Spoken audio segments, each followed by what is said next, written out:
Robert Whittaker, ever since the Miami rematch announcement, the question on everybody's lips is what's next for Robert Whittaker? What's happening, I guess, in terms of your fighting career? Can you illuminate us? I wish I could. I really wish I could. I'm in a funny place where, honestly, there's a lot of different avenues I guess I could take. With the rematch announced, it kind of, it puts a bit of a hurdle in the mix, just because I thought that was the fight that they were going to give me, but it looks like the rematch makes sense, so I'm not complaining about it. But again, it just puts me back to the drawing board on who to fight. A lot of people are matched up and paired already, so yeah, I guess just wait and see, because the only two guys I haven't fought in the first 7 of the division is Paulo Costa at 6 and Strawn Strickland at 7, and Costa's missed his shot. Mm-hmm. He's had it twice now. He's not getting it a third time. So I've got bills to pay. and Strickland, I guess. Yeah, I don't know. I guess I just gonna have to wait and see. I am speaking to the UFC. We are speaking back and forth this week in specific for it, and trying to get something penned in. But training's as usual. I'm just better in the skill set and trying to look for May, hopefully. Okay, now, well, speaking of the middleweight division, this just in, Darren Till announced no longer to be with the UFC, a former opponent of yours. Rob, we'll go to you first on this. Your reaction?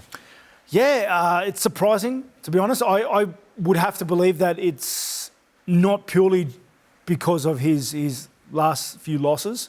I think there's something more to it, as in he's going through something mentally, or injuries or something like that. I think there was discussions between them and they came to the agreement that they were going to release him from there.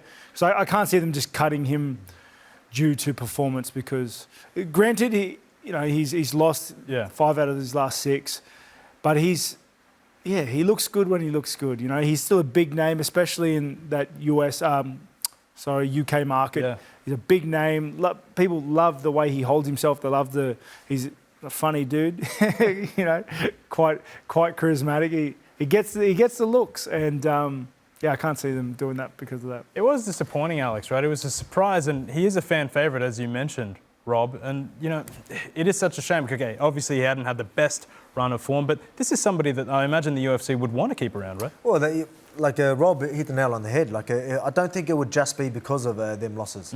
Not only he is a fan favourite, he's a very popular dude, and let's remember who he's losing to as well. Yes. It's not like he's losing to anybody. He's losing to great fighters, so you can't be too hard on him that way. But I think it's has to do with something else, maybe. It could be negotiations, it could be personal issues.